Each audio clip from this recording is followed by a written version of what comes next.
For years, high on Everest's South Col route, climbers passed what looked like a woman taking a break. She sat upright, leaning against her pack, as if she'd stopped for a minute to catch her breath before moving again.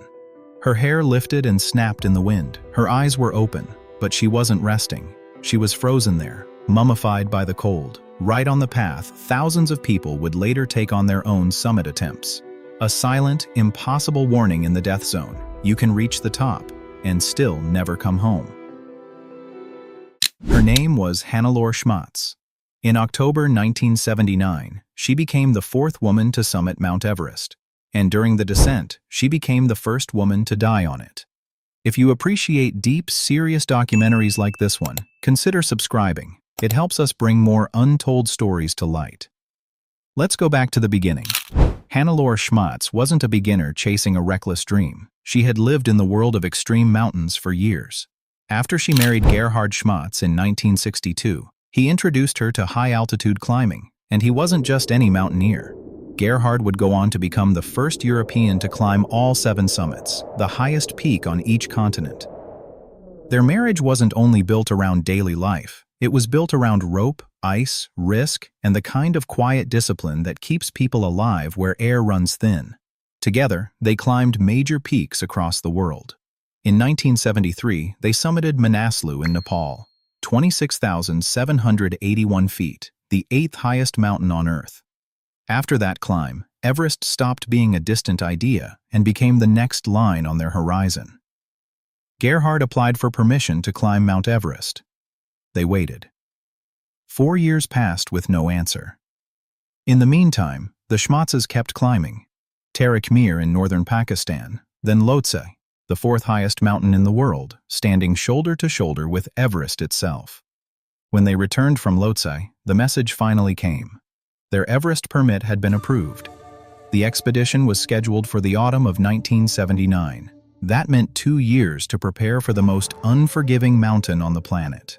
And in those preparations, Hannelore became the backbone of the operation. Gerhard later described her as extraordinarily skilled at handling expedition supplies, finding them, organizing them, and making sure they could actually be transported into the Himalayas. In big expeditions, that logistical work is the difference between difficult and fatal. On Everest, small mistakes become permanent. When the time came, the Schmatzes traveled to Nepal with a team of climbers: Nick Banks, Hans von Kannel, Tilman Fischbach, Günter Kempfe, Hermann Worth, and Ray Gannett.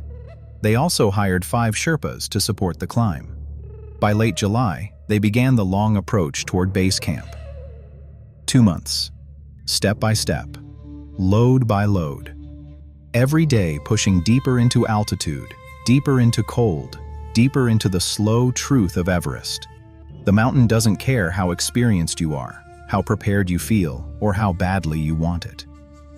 By September 4th, the team had reached base camp and faced one of Everest's first major barriers, the Khumbu Icefall.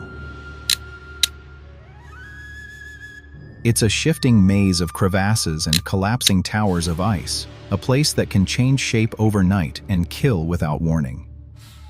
Getting through it is never a victory.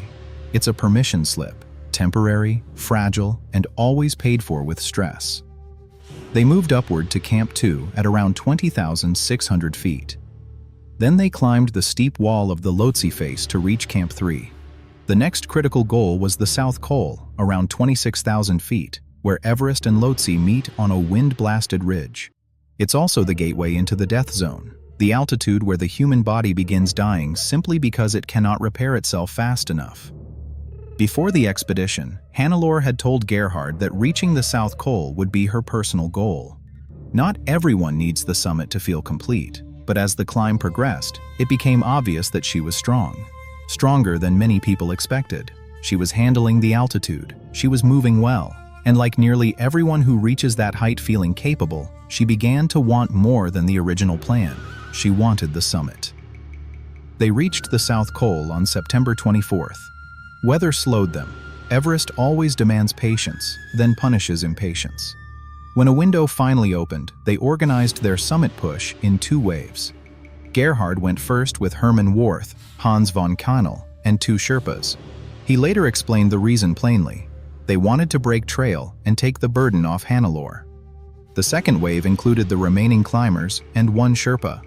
Hannelore followed behind with the final 2 Sherpas, positioned that way so if she chose to turn back, she could do it without stopping anyone else.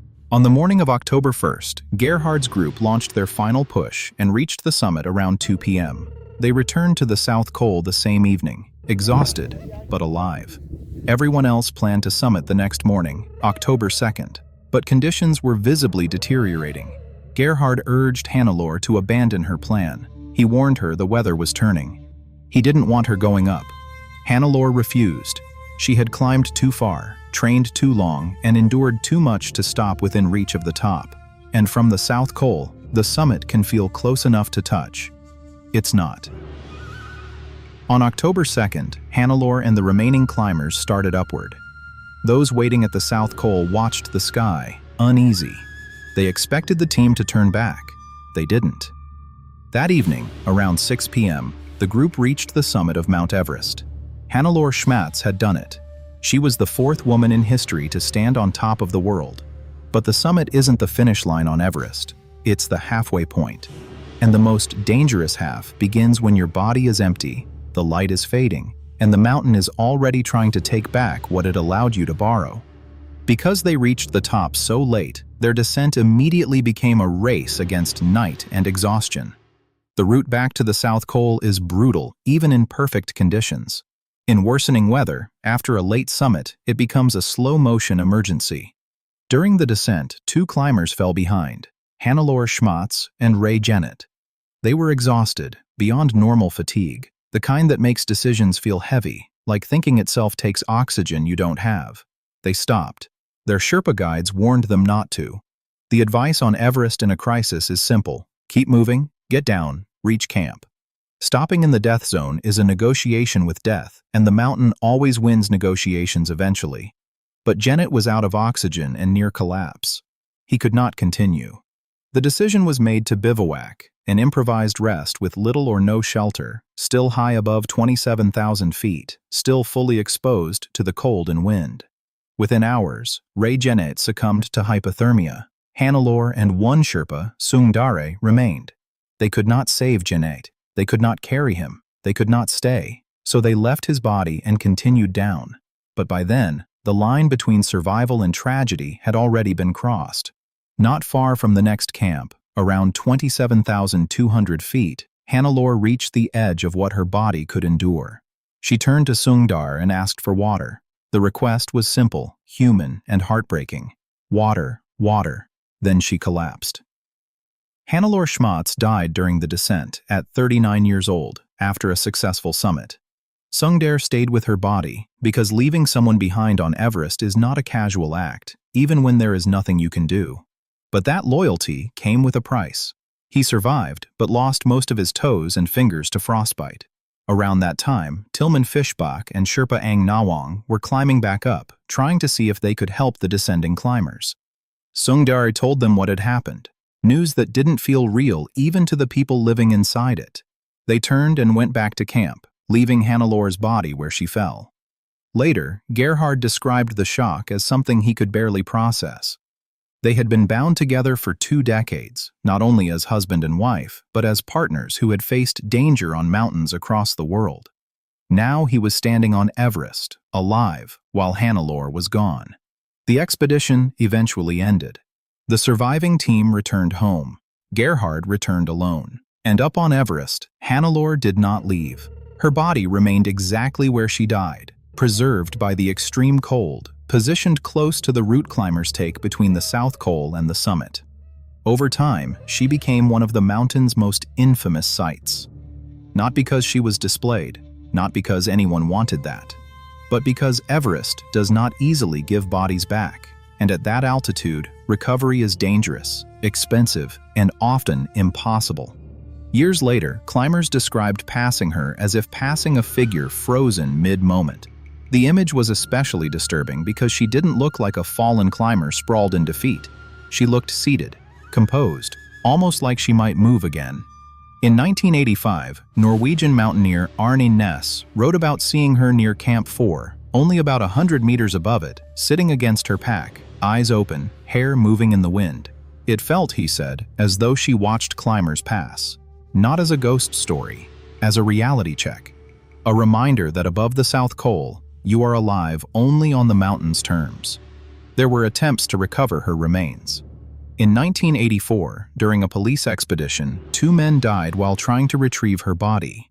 That single fact says everything about Everest's cruelty. Even the effort to bring someone home can create more deaths. Not long afterward, the wind shifted the story one last time. Hannelore Schmatz's remains were eventually blown over the edge of the slope, lost permanently to the mountain.